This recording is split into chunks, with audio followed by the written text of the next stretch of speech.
everybody! Welcome to I'd Be Lost With or Without It at 12 FPS between not one, not two, but possibly three people? But that's for later. Before we get into anything else, Whis, do you want to introduce yourself? Certainly. Not necessarily your character, but... I'm Whis. I am going to be the voice of Ollie for this very exciting experimental FPS. Mm-hmm. And my name's Rose. I'm going to be your DM for the game. Sorta. Kinda. Yeah. And we're doing a little something special. We've got... Would you care to explain? Yeah, we've got Ike, who is the player of Ollie, who happens to be mute and micless. So I'm going to be reading out their responses, which you can read yourself in the Toonkind 12 FPS 1 hour limit channel if you're in the Discord live with us today. And we're going to try and see if this works. So Ike is here as well, and you just have to picture him waving metaphorically. Very enthusiastically, I'm sure. All right. Well, here we go. So I'm just going to start us off, jumping right into the action.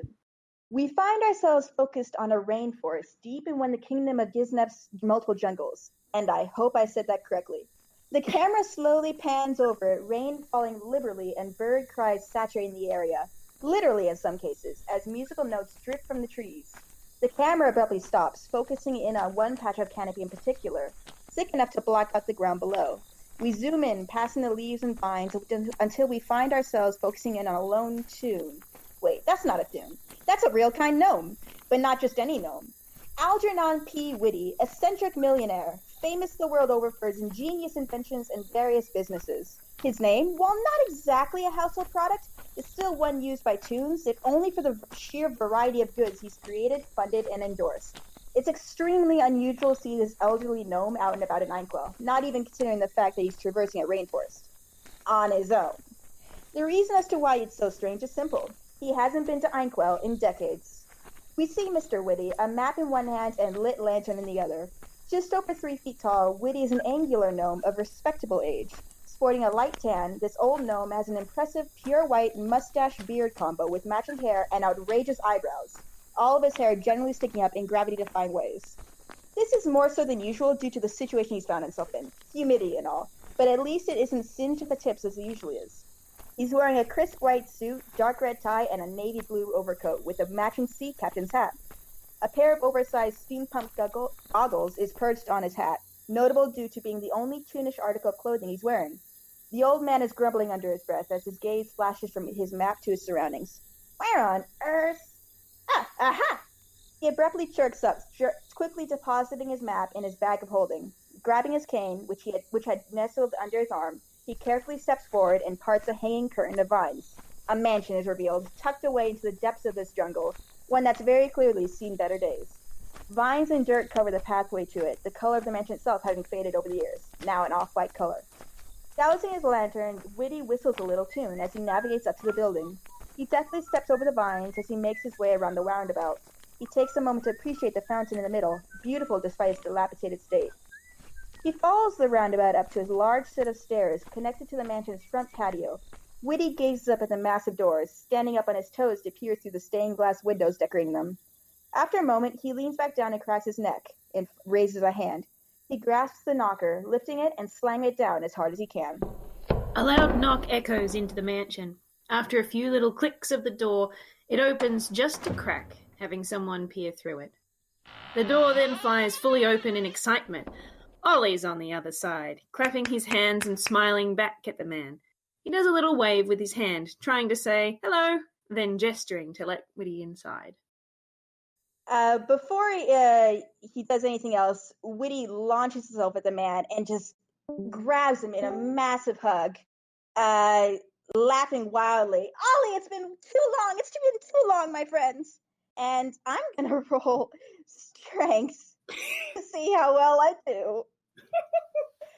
Okay, how badly do I hurt Whitty? Oh, does Whitty hurt Ollie, I mean? Luckily, he has a -1. He is wimpy. All right, how much does a 14 hurt, Ike? How much does a 14 hurt? Oh, Wiz, he said something. Oh, yeah. You were rolling while he said that. Sorry. His hug sort of punches the air out of him, but basing on the smile Ollie gives, he knows it's normal to get rather strong hugs from his old friend. His shoulders wiggle as if he's trying to laugh. Whitty cackles, slapping him heartily on the back, and then coming inside with an arm draped around his shoulder. Oh, Ollie, it's been far too long. Oh, I have so many things to tell you, so many stories to share. Goodness, Ollie, what are you even doing in such a forest? I know you live here, but why? It's absurd. Ollie, can I speak today? Ollie nods, frantic. Oh, goodness gracious me. Ollie, I'm sure you don't realize quite why I'm here because, well, time is odd, but it happens to be my 250th birthday in a month. I've decided to visit Einquill again to celebrate it with my old friends. And you were the first I visited. The whole time that he's talking, Whitty is just, tugging Ollie close with his arm, just kind of laughing and looking around excitedly.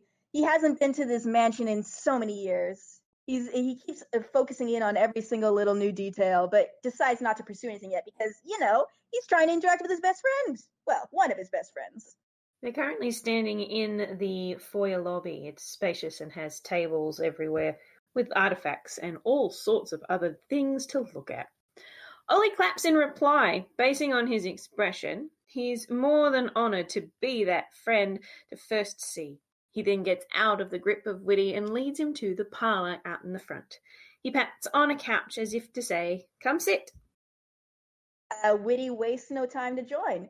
He doesn't bother with his cane, having put it away, so he makes no effort to dramatize his so-called limp or anything. He just walks over, very calmly sitting down despite his excited appearance. Very, very much sitting up straight, proper-like. He winks as Ollie as he does so, teasing him. It's been quite some time, like I said. And I can't get over the fact that you haven't aged a day. I know you're a Toon, but honestly, it's absurd. You're so lucky. This room has very much the look of a vintage Victorian parlour. Ollie waves his hand like, "Oh, you." Unlike a Victorian parlour, it's got tall windows and they have very light green tinge to them. There's a writing desk with 5 drawers, and each one is labelled with letters of the alphabet. On some other tables lining the room sits various artifacts here and there, and a globe. Whitty's jittering in his seat. He's more than happy to wait for his old friend, but he can't help his excitement. He eagerly watches as the other jots on his notepad. At least I'm assuming he is at this point. But knowing him, he's no doubt at least has it in hand. He looks around at a few tables as if trying to find something. He scratches his head, then waggles his finger. Where is it? Ollie then perks up and goes to the desk, rummaging through the drawers.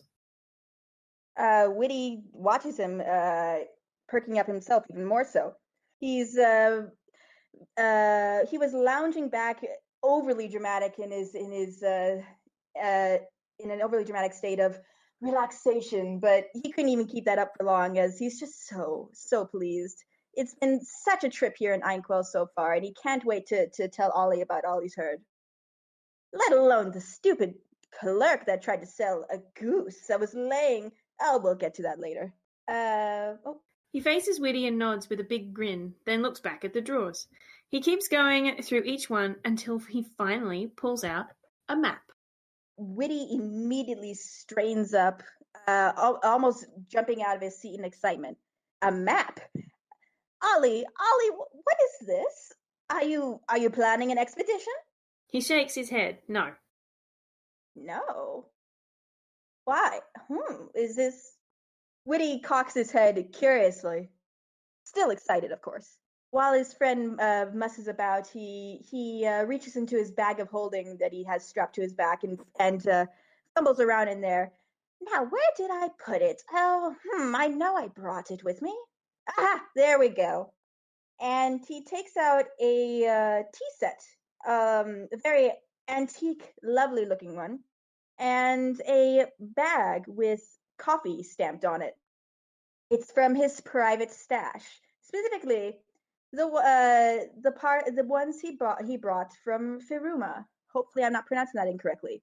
But when the land neighboring Anquo.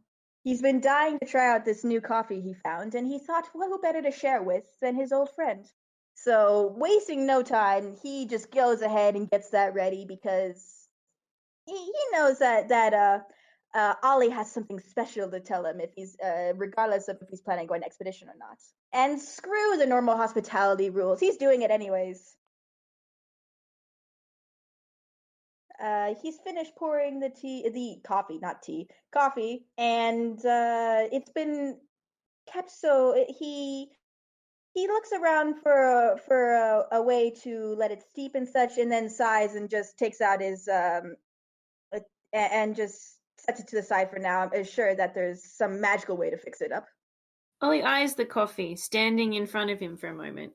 Then he shakes his head and walks over to stand in front of him. He points at the rolled-up map with his other hand before deciding to forcibly place it into Whitty's hand. Whitty is a bit surprised at this, but brushes it off and then immediately really takes a map and opens it with a flourish. He looks it over excitedly. Ollie always had the best plans. His shoulders wiggle like he's chuckling back. Ollie is sorry, I keep saying Ollie. Whitty is just staring at it with an almost blank gaze, a bit stunned. He points at Whitty and does a salute as if to say, "This is your gift, an adventure." Whitty's head jerks up and stares at Ollie for a good moment before a wide grin splits his face, and he just starts laughing again.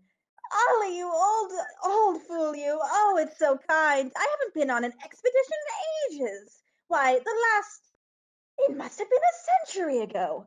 Oh, Ollie, this is too kind, but I couldn't possibly. Oh, goodness me. Oh, he's just flabbergasted, but in the best of ways. He keeps staring at that map and at what it's leading to, and he doesn't even know if he can believe it. He holds up 3 fingers as if to correct his friend's statement of how long it's been. 3?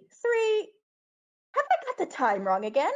He actually looks like he's about to pull out a pocket watch, but then realizes how stupid that is and aborts the motion. Well, Ollie, correct me if I'm wrong, but is this where I think it leads? Does this say...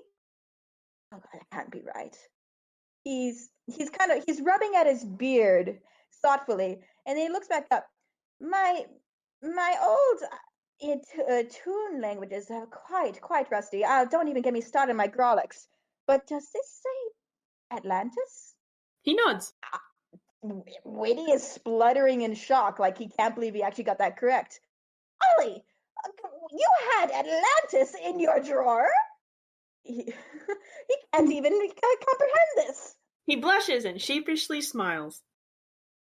He just keeps looking back up at with Ollie, and then back down the map, and back up at Ollie, and then down at the map, and finally he stops and slowly looks up at Ollie and says, "You don't want to go on a boat, you fool!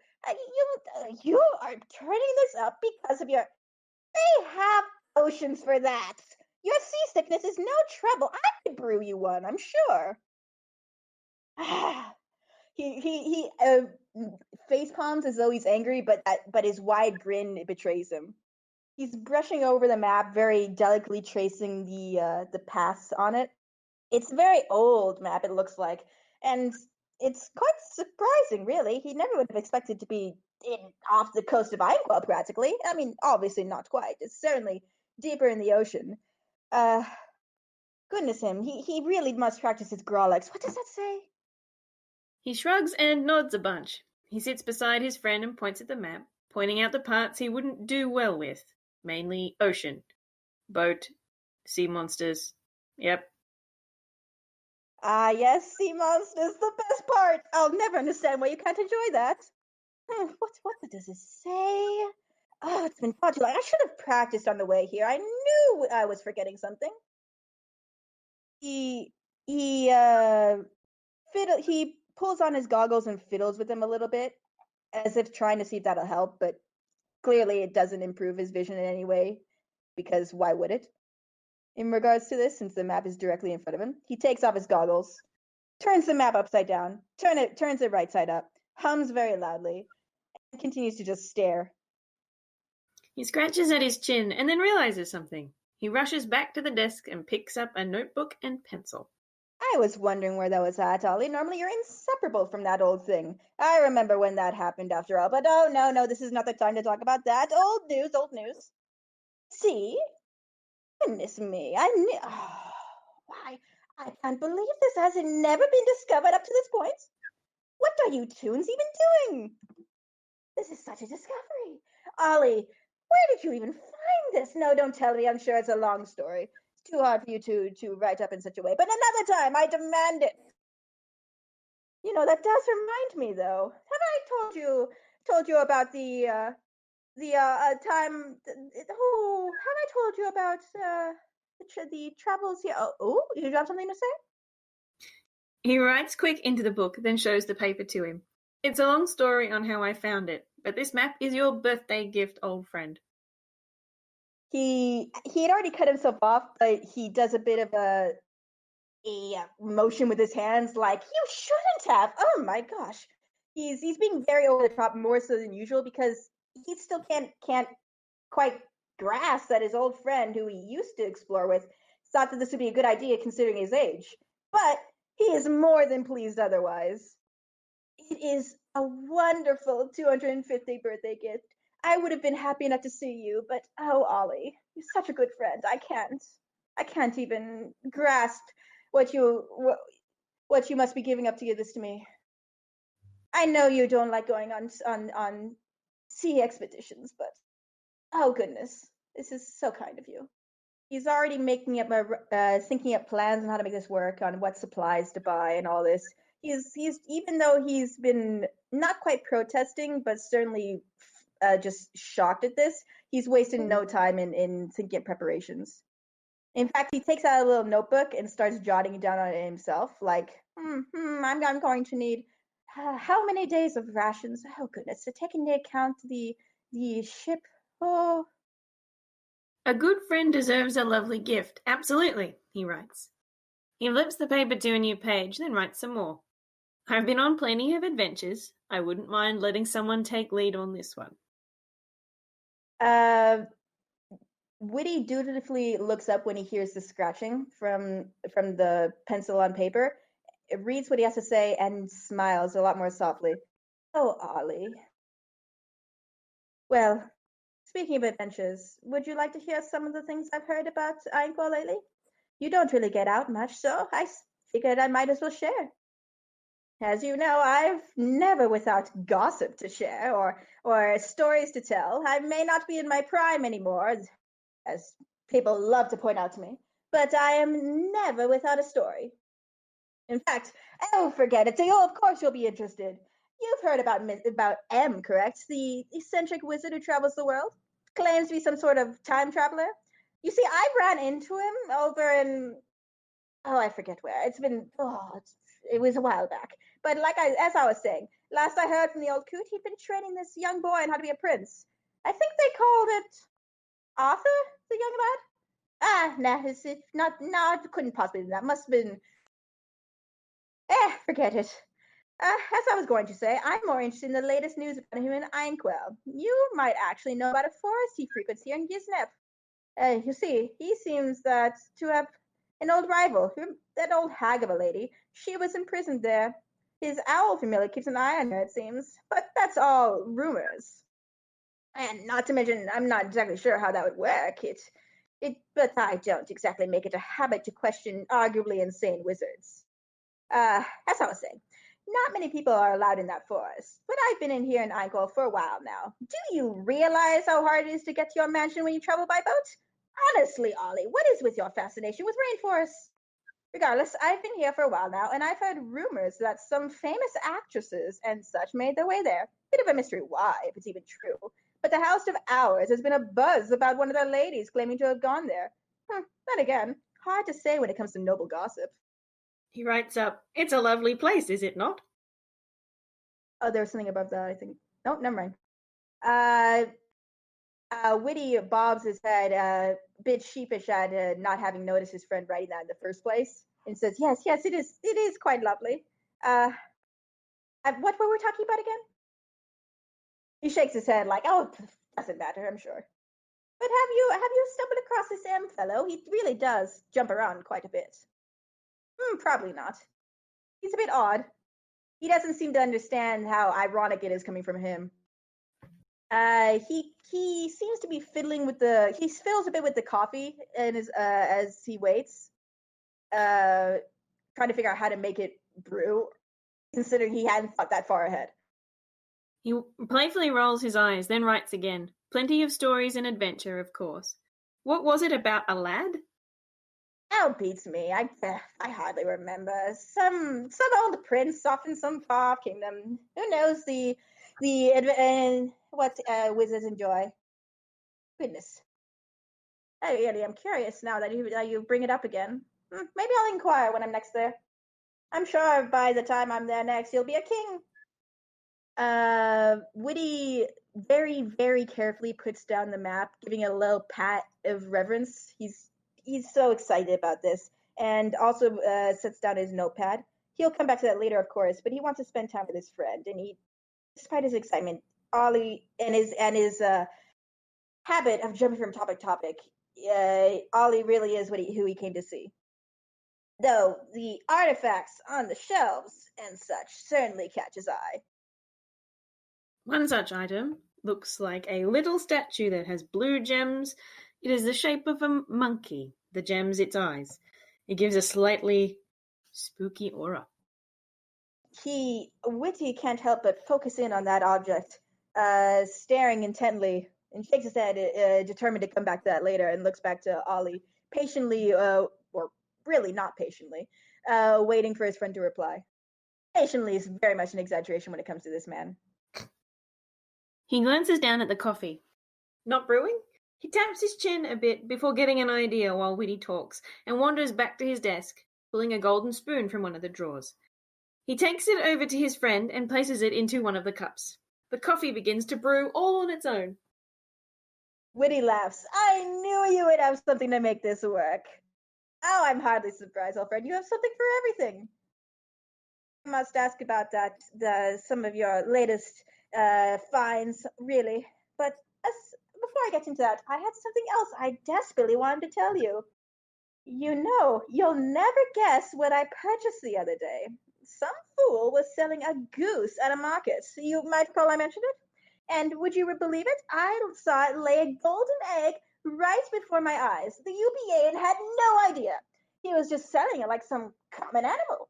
Now you see, I knew immediately I had to buy this remarkable creature. If I didn't, I'm sure someone would have bought the lady and slaughtered her. I left her with Wilma, of course. Wouldn't do to bring her here. When I get home, I'll be sure to find her a proper, secure habitat. Or perhaps I'll find someone here in Einquell who can properly take care of her. No offense, old friend, but if I brought her to you, I'm afraid you'd leave her rotting in your basement. As for her friends, I hardly need a source of income like that. Her eggs, I mean. I hardly need a source of income like that, now do I? What a thought! You know I made my fortune through sweat, blood, and tears. I'm not about to stoop to extorting some poor animal like that. No siree. Oh, but I was talking about her eggs. I made sure to grab one to give to you. Do you still collect rare artifacts, or must they all be of the cursed variety now? He grins and writes, or it'd be a fried egg, haha. Fried egg. Oh, silly Ollie. Without really waiting for him to reply, he starts rummaging around his knapsack. His eyebrow creases a bit. His forehead creases a bit as he seems a bit concerned. I left it in my other bag of holding, didn't I? What I wouldn't give for one of your hammer spaces. Now that's an idea. Perhaps I should look into that. No need. But maybe a bag of holding that doubles as a weapon? I'm sure I saw a Toon using something like that. Sorry, old friend. I seem to have left it on Wilma. I'll be sure to come back to give it to you. Don't worry. It wouldn't hurt to visit my friends more often as it is. Oh, you don't know who Wilma is. I'll get to that in a moment. Oh, she's a darling. I'll tell you all about her. He's very, very dramatic, and his hand flaps as he looks around the room. every so often glancing back at Ollie to make sure he hadn't said anything. One of the other items on the wall looks like a glass mask. A glass mask, hmm? He mutters this under his breath, looking to take a quick look at it, having completely been distracted by that. It just looks like one of those old theatre masks. It's plain. Well, he would automatically lose interest in that if it weren't for the fact that he knows Ollie has something up his sleeve in regards to it. He never just leaves anything boring lying around, after all. Perhaps he'll ask about that too, along with the monkey. His gaze slides back to said monkey. Oh, the diamond monkey. Yeah. It's not very big. It's only very little. Strange. He expected more. He frantically nods in reply. He watches Whitty look at the mask, then the monkey. He smiles and takes a sip of coffee, watching. Ollie, I expected more from you. What are these secrets are these holding? He cocks his head a bit, trying to figure out from a distance. He grasps at his face a bit as though to fiddle with something, and then realizes his goggles are on his head and moves to pull them pull them down. He goes to grab some coffee and takes a sip, almost spits it out, takes another sip, and then smiles and downs it. He tilts his head as he watches. What's up with that? Whitty almost doesn't notice, and then but does look it over him to see his curious expression. It says, "Oh, these old things, these goggles. Oh, they're good for amplifying vision. A bit of it like a how do you say, a spyglass.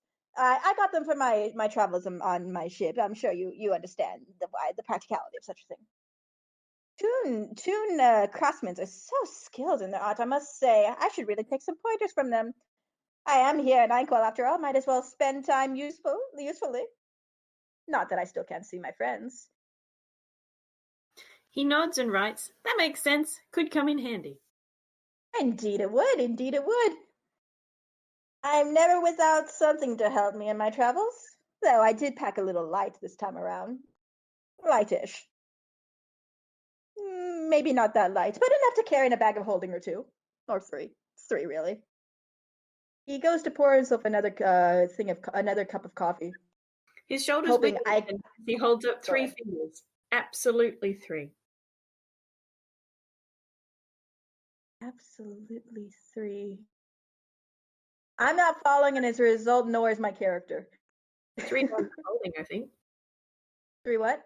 Bags of holding. Oh, yeah, yes. I completely forgot what I just said. I have become as scatterbrained as my character. I'm inheriting my character's skills. I've also lost track of. Oh yes, coffee. I have turned into Whitty. He, like I said, he's poured himself another cup of coffee, and he looks over to see if Ollie's enjoying this brew from Furuma. He takes a sip from it and gives a thumbs up. He grins again and says, "Glad you enjoy it, old friend. Like I've said, I've never quite had this brew, but I'm sure it's Furuma's the people there, they can make quite good coffee based on this one alone. Maybe I should have gotten it from a more reputable salesman. Lesson learned." He sniffs a bit and takes another sip, doing another almost spit take before swallowing. I was going to tell you about Wilma. My apologies. I completely forgot earlier. You see, Wilma is my newest ship, a Toonkind one, of course. Yes, you might be a bit surprised at that, considering I came here in the first place with a normal ship. I've always used a normal ship before. That's a bit boring in hindsight.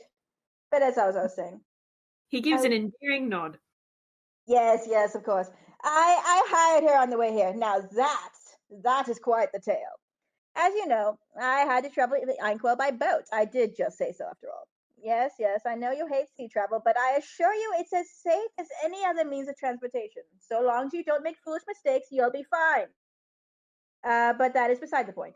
As I was saying, I traveled over the sea by means of a ship. A real beauty, that one. But alas, she was taken from me in a skirmish. He pauses for dramatic effect. And then kind of shifts a bit and says, all right, fine, I exaggerate. I wagered her in a card game. Some sort of pirate won her for me, never quite caught his name, but I do remember he had the oddest swagger of a walk cycle. Don't look at me like that, Ollie. I was planning on trading her in anyways. In fact, the very next round, I won a replacement ship. Okay, it wasn't the very next round, but I did win a ship. A lovely one at that. I should have known when I saw her that it was too good to be true. It turns out that when I set sail, yet another pirate followed us out to sea. As far as I can tell, he had been cheated out of a deal, and his payment was supposed to be the very ship I won. There was a battle for ownership, of course. Naturally, I won and chased the pirate off to boot. Gave him a bit of a business advice to make up for the licking my crew gave him. Hope the poor fellow turns over a new leaf. Anyways, the lad retreated, and only then did I learn about Wilma. It seems the ship I'd been using had been taking a nap throughout the battle. A snooze! Can you believe it? My newest ship, a Toonkind one at that, was the topic of a gambling man's blunder, and she had the nerve to sleep through it. Why, I was flabbergasted. Not He only takes that, but she had... Whitty talks, giving a slow blink as if getting tired, but then making himself sit back up awake again. Whitty definitely hasn't noticed this, as he continues. Not only that, but she had quite a few choice words for me when she'd heard about the fact that she'd been traded. To be fair, most of her complaints were worries that I'd be about as bad as her old captain. I'm sure you know what I did next, Ollie. Next time we anchored, I left for the port and came back with wood polish and a contract. I hired the old girl, Ollie. Wilma, bless her, was so surprised at actually being paid. Gruff gal, but she's a sweetheart under it all, I'm sure. Not to mention how truly lucky I am to have stumbled across such a competent tune. I'd say that after all was said and done, I did still manage to make a profit in the end. You know, if all goes well, perhaps you can meet her at some point. I'm sure that I can fix some way for you to handle the seasickness or whatever. Oh, perhaps she can stabilize enough. She is very, very good at what she does. She is a boat after all. I mean, she'd be certainly something not to be good at sailing. He nods happily and shrugs. Not sure how to tackle the seasickness, but it sounds delightful, he writes. I told you 1,000 times, Ollie. There are potions for that. Ollie, you just... I've never expected you to be so frightened of such a thing. Oh, I'm sure. Even if I could find you something, I'm sure even if I couldn't brew it. Where's my old potion recipe? He starts to rummage in his bag again, looking for a seasickness potion, not quite grasping that he probably didn't bring one with him. He shakes his head at the idea of having a potion. Tried a few potions, but they didn't sit very well. To that I say, potions always solve a problem like this. But fine, if you'd prefer not to, I won't push it this time. More stories. That another one does come to mind. Would you? Oh my! I know you don't go out as often now, Ollie, but have you heard the news about Dorothy Scale? He actually seems to have calmed down quite a bit at mentioning her. I could hardly believe it myself, you know. But considering the engineer's latest movie, Calamity Dame, I think. Ollie, you must see it if you haven't yet. He immediately perks up as though brushing off his previous worries. Why, tunes and common races alike can certainly take enjoyment from such a sweet tale. The fact he managed to work with DJ Moves in order to make it certainly should tell you all you need to know. Not normally my cup of tea, or perhaps coffee, but I had to give it a shot when I heard the reason it was produced in the first place. He takes a minute to squint, thinking. He then nods, writing, "That devil woman? I heard things." Oh, you have heard of it. I'm sure someone told you. You know, when is the last time you've been out? Have you even seen any sun? He very pointedly looks him up and down, and then says, "Ah, yes, right, too. And you wouldn't quite change like that, would you?" I'll remember next time, I'm sure. As I was saying, though, it really is a shame that the movie hasn't been released outside of Ironquill yet. Not really a problem for me to see it now that I'm here, but the rest of the world deserves to see such a wonderful film. He gets up while Whitty talks and picks up a newspaper that sits on his desk. The big font on the front cover reads, "Dora Z Exposed." Oh, well, goodness, I didn't even know you got a newspaper this far out into the woods. He raises his brows like, "See?" Well, fine, I believe it, I believe you, but, wow. Tunes really are special to deliver, even out here. Is it a stork or a crane? I've heard they deliver. No, that was babies. My apologies. What was I saying again? Oh, yes, of course, Dora. Yeah, we were just. Well, I remember when that movie first came out. You know the one. It really is such a shame that such a wonderful film was ruined by her actions. Not that I mean to belittle what she did. She did. Even if I were somehow heartless enough to not care about a murder spree, I assume it's plural, considering what she turned into. But yes, even if that hadn't occurred, the fact is that she ruined the hopes and dreams of Toons all over, and that is something that you do not do to a Toon. Even I as a gnome can understand this. If I wasn't disgusted, I might actually admire her cunning.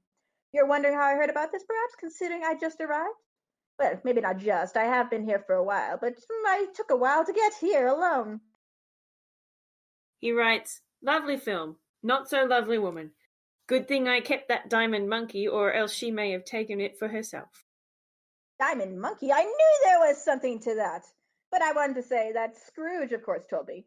He may have cooled down a bit, but I'm sure you don't need me to tell you that he was stark raving mad after the incident. I arrived only after the fact, of course, but that doesn't mean people aren't still talking about it. I exaggerate about Scrooge telling me per se, but I did hear from associates and such and so forth. You didn't honestly expect me to stop working while I was here, did you? But yes, do tell me about that diamond monkey. I am beyond curious now. He leans forward, propping his head up with his fist in the classic pose. He begins to sketch out the monkey in his book, allowing Whitty to watch as he does. It looks a little something like this. And there's a picture. Oh, is this the same diamond monkey as the one on the shelf, or is this a different one? Quickly. Same one. Same one. Okay, good. Yes, I did notice that one over there. He points off randomly in the direction of where he last saw it. Probably missing by quite a bit, but he's focused on the drawing. A diamond monkey. Yes, it really is quite interesting looking, I must say, but it can't quite tell what it does from here. If you let me fiddle with it, I'm sure I can figure out, but I doubt you want me to. Not that that'll stop me, of course, unless you actually say not to. He kind of shifts a little bit in anticipation. Really want to get his hands on these new artifacts that he hasn't seen before. Well, not really new, but you get my point. He gives a look at Whitty that roughly reads, try it. Whitty shoots up like a rocket and dashes to the monkey to grab it. Or not, he hesitates upon reaching for it and then very lightly places a hand on it and turns it around to look at it from all angles. He very, very eagerly stares at the monkey atop it, slowly trekking his gaze down to the rest, looking for anything particularly clue him as to what it does. He huffles as if trying to laugh and begins to write, it's okay to hold, but don't hold it near the light, or else you want to be a monkey. Whitty does a double take at that, looks back at the thing, and then looks back at Ollie and says, why on earth would someone make something like that? What purpose could it possibly hold? Was it a Toon? No offense, but you lots are even crazier than I am sometimes, and that's saying something. Oh, but I love you all. You're such a fabulous group of people. You'll never cease to amaze me. I don't even know why you need me, considering you're genius. He nods. Likely a Toon, yes. Was it in the deep, deep jungle. Last I saw, there was a little black duck trying to get his hands on it. I wonder why, he writes. Black duck. Curious. He picks it up and shifts it around, being very careful to angle away from the light, even putting his body in the way, because he does not want to be a monkey. Thank you very much. And he peers into the eyes, despite knowing full well that's probably a terrible idea in most cases, and kind of jostles a little bit, see if anything happens. He's gentle about it, but, I mean, this is Whitty we're talking about. I'm sure you guys can guess already that he's excitable. He keeps turning it, but glances back to see if Ollie writes anything. Trying his best not to be rude to his old friend, because he really doesn't want to be, but it's really a terrible habit of his to run his mouth in such a way. Thankfully, most people are too impressed with him to bother stopping him. Be a monkey, what purpose could that possibly hold? Having to do that. He huffles again and gets up, gently pushing Whitty's arms down as if to tell him to put it back. He holds up a finger like, wait a moment, and begins to write again. Just to be safe, may as well put it down. Must I? I'm sure there's some secret to hold to this other than that. That's absurd. But he complies and puts it down anyways as he walks back to the to where they've been sitting and takes another cup of coffee. Sets up another cup of coffee as he does so. Doing his usual almost spit take before swallowing. He keeps making a face every time he does it like he doesn't like it, and then immediately smiles like, oh yes, it is actually quite good. He nods and sits back down. You know, I could go on for hours about things I've heard and learned in the area, but knowing you've already heard most of it, and that's all that really comes to mind that you might not have. And it's stand corrected about Dora. Blast her. Still can't believe it. But no, enough about her, and she's not even worth talking about. What I want to know about are your other artifacts. Do you have anything in particular you wish to share? And we can talk more about Atlantis, because, Ollie, this is one of the best birthday gifts I have ever received. I knew it would be a delight to visit you, but I didn't think you would have something ready. Did you know it was my birthday? Honestly, have you kept track after all these years, you old skilled? Oh, goodness. Such a good friend, Ollie. Why did I ever leave? Back to Einqua more often. So delightful here. His eyes widen slightly, then he smiles brightly, frantically nodding back. Yes, of course, he writes back. Whitty jitters in his seat, excited for more new things. New things are good things. You can always learn more from the past, just as you create more in the future. I should make that his motto. You should. I should make that his motto. Someone write that down. What did I say? You can learn more from the past, just as you create more in the future. Something like that. That's great. On the fly, I've channeled my Whitty. Ollie writes that down. Excellent. Thank you, Ollie. I appreciate it. That's me, not Whitty. I just did the voice for no reason. I'm enjoying myself immensely. And so is Whitty. I unintentionally made him far more flamboyant than I was planning, but I don't regret it at all. So, Whiz, any other artifacts you wish to point out to me? Oh, never mind. Ollie Has holds it a been finger an as if hour? to say something, but then the clock in the room booms. We hit the hour. I can't believe this.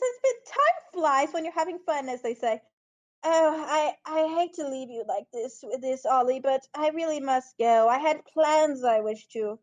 I'm sorry. I came all this way out here, and I should have planned time better. You know, I'm terrible in that way. I do apologize. His shoulders wiggle as he gets up and puts a hand onto his friend's shoulder. He smiles bright. Whitty beams up at them, reaches to grab the map, rolls it up, tucks it away, slurps his coffee, downs it, and puts the whole set back in his bag, not even bothering to clean it. Hands back the spoon quickly, though, before he forgets. And gets up as well and pats a hand on his old friend's shoulder. Be assured, Ollie, I will visit again, but in the meantime, I must prepare for this journey you've handed to me on a silver platter. I can't believe you've had this sitting in the drawer. Is there no one you know you could give this to? But I don't even think I am complaining, for I am not. I am beyond excited, Ollie. Really, it's so kind of you. I will get ready for this immediately. I'll tell you all about it when I get back. Every single detail. I'll bore you to tears with my tale, I'm sure, but it'll be worth it because I'll come back with something in the end, and that will be new adventures accomplished and tales told and ancient technologies learned about. I'm sure the Atlanteans, are they even still around? They must be knowing the tales I've heard. He nods frantically as Whitty talks, leading him back to the front door, holding it open for him. Whitty gives him another hearty slap. This is not a particularly strong tune, but he's so empathetic and excited with everything he does that it just pushes him forward a bit, like his previous 14-year-old did. Thank you, Ollie. Again, I'll visit more frequently. I'll stay in Ainqua longer this time around, I assure you. Well, it's been a delight seeing you. Still smiles in return. Well, Ollie, I should be off. It's been a delight. Oh, I know. You can contact me. He fiddles around in his bag of holding and takes out a what the phrase? Like stone ascending? What? I'm blanking on the name. You know, the communication device thing. Ow, why am I forgetting? Did I get it right? Stone ascending, far speech? Far speech. Aha! All right. So he hands over a stone of far speech, specifically, well, I guess dialed to him, like it has his number only kind of thing. And he says, "Call me anytime, old friend. The old one's outdated, I'm sure. I haven't been able to get a signal with that thing for years. But again, call me anytime. I'll always be ready to talk to you. And if you see Thad before I do, tell him I say hi." He grins and takes it. He writes in the notebook, "Of course, of course." But I hope I see Malt first, because goodness, I am hoping to see him before my trip. It's always been a bit of a trial to track him down, though, when he's busy. Well, it's time I took my leave. Farewell, Ollie. It's been quite a lovely time. Take care. And with that, he just starts down the road again, waving over his back as he goes to return his friend's grin. And that's it for Whitty. He's going back through the rainforest again in the drizzling rain, ready to return to Wilma. You really should keep a better schedule. And I think that's your cue, Whis. 2 hours later. Did it? You actually did it. I did. Oh my god! I hope we're not like copyrighted for that or something. But you did it. The rain overhead is heavier than it was a few hours ago, but there is another solid knock at Ollie's front door. And if you couldn't tell, I'm going to be reading Ike's part now. Ollie was sitting in his living room reading a good book when he heard the knock. He gets up and opens the door again, this time a little less excited than before, but still giving a smile to whoever's on the other side. The Toon on the other side of the door is silhouetted somewhat as the change in light outside is making it a little harder to see him, but it's still very obvious that it is a sepia-coloured, very tall, skinny-looking Toon with a explorer's hat upon his head and glasses. Ollie, you going to let me in before I drown? It always rains when I come here. He huffles like he's laughing and lets the man inside. He holds a hand out as if asking if he could take his coat to hang up to dry. The Toon takes it off and holds it out. Thank you, thank you. Oh, hi, Ollie. It's been a while. The Toon standing before him is a fellow explorer who is Malt Thadat is his name. And as he relinquishes his coat, he is rifling inside his pockets of his pants, accessing his hammer space, which I'm going to do properly because that's funny. 1D. 1. D. I have to remember the D in there. Oh, it's not a 1. It's not a 1. It could have been fun. Shame. He writes in a little notebook. What brings you here, Thad? He looks up to read the message on his on the notebook, and then looks back to his hammer space before pulling out what looks to be a bird cage with a really old, dusty. I've just lost the word. Harmonica. Describe it? Harmonica. Oh. It's a harmonica in the bird cage. I found this and thought it might suit your collection. And he offers the harmonica in the birdcage to Ollie. He leans into it and takes a look at it for a moment before taking it. Malt leans over and gives the cage a little flick, and in response to the ting, the harmonica jumps up and goes doot doot doot doot doot doot doot doot doot doot doot, and then falls still. He flinches back a tiny bit at the reveal, then huffles with laughter in mind. He claps a few times before giving Thad a hug. He returns the hug, giving his friend a much less enthusiastic pat on the back than others he's received today. Yes, No kidding. it's not exactly a dangerous thing as far as I've been able to figure, but it's definitely got some sort of magic on it. It was found in a pretty nasty situation, so the people that gave it to me reckon there's some sort of mojo going on. He tilts his head curiously. Oh, well. That's the story. Have you heard about the Owlsville Orchestra? I don't know that many people have heard it yet. He shakes his head no. Oh, it's been kept quiet. They were supposed to be on tour, but I've heard they've been attacked by something. And this was found along with what was left. He nods slowly, holding on to it. He glances at it for a bit, then looks back up at Thad. Ollie gives a small wave and waves his hand to follow him. Thad nods and follows after his old friend. Thank you. I appreciate it. Why does it always rain in this rainforest when I step foot in it? It's like some sort of security system. It's not that I don't get enough water through my day-to-day travels, but around here looks about the same as ever. Thank goodness for some constants. He takes him back to the parlor and sits down. His shoulders wiggle, and he writes down, "Perhaps the rain just likes you here." I could stand if it liked me a little less. Most of the time I don't even get to your door before my socks get wet. I need to get myself one of those clam harvesting pairs of pants that go like with the feet at the bottom, pull them all the way up.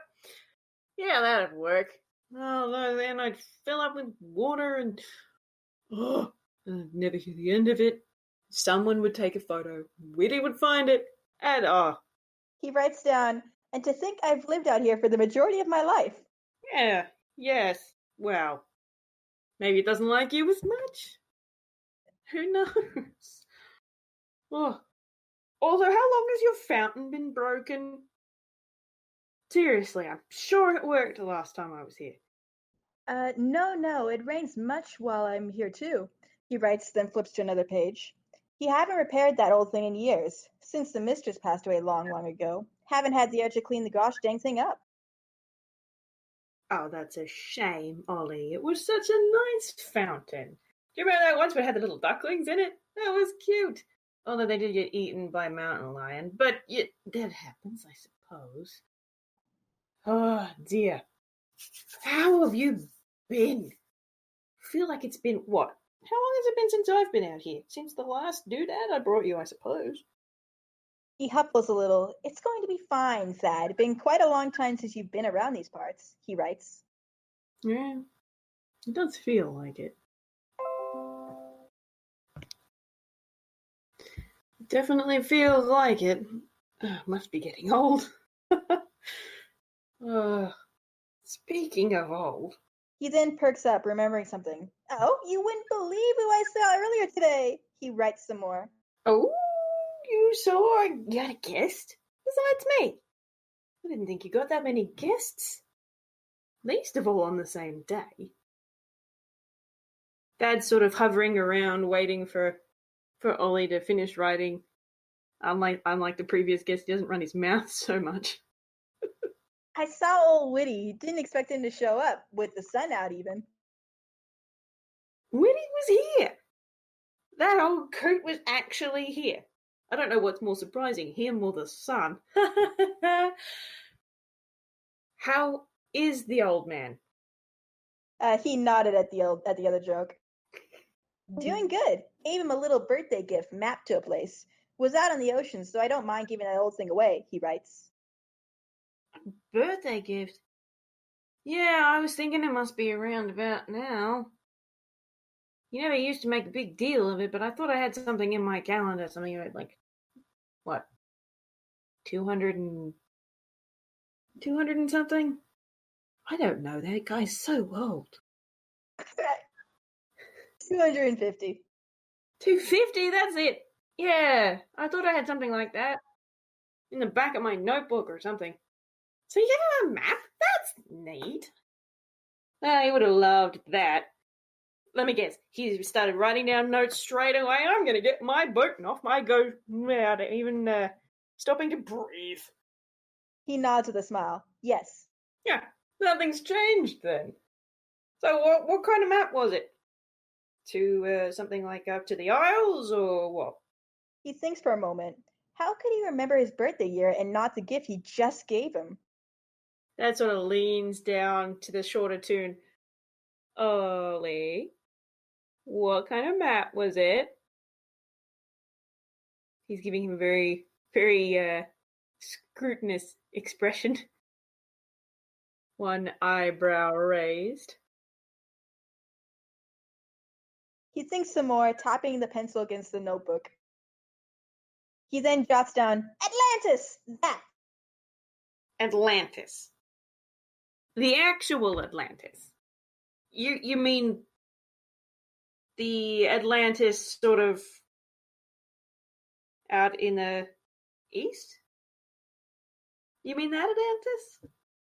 Or so I should say, in quotes. Yes, the one and only Atlantis. The one you need a boat to reach, he writes. Okay. Cool. Oh, I'm sure that would have gone down real well. He would have been thrilled. You don't happen to remember where that map was pointing, though, do you? Thinks for a moment, then gets up and goes over to the desk. Sitting above the desk sits a world map, including every area Ollie has been to in Einquell. Dad trots over after him and peers closely at the map, waiting for Ollie to indicate. He takes a long ruler that leans against the side of the desk and uses it to point on the very far end of the map. Dad takes a very long, thin finger and pokes it at the end of at the ruler, at a teeny tiny little island underneath that's hardly more than a speck. Here. You gave him a map to this island, this itty-bitty little island here. He nods. Ollie, with your glasses on backwards. There's no Atlantis on that island. There aren't even any ruins on that island. He scrunches up his nose as if to say, excuse me. I've been to that island, and I can tell you for a fact that there's no Atlantis on that island.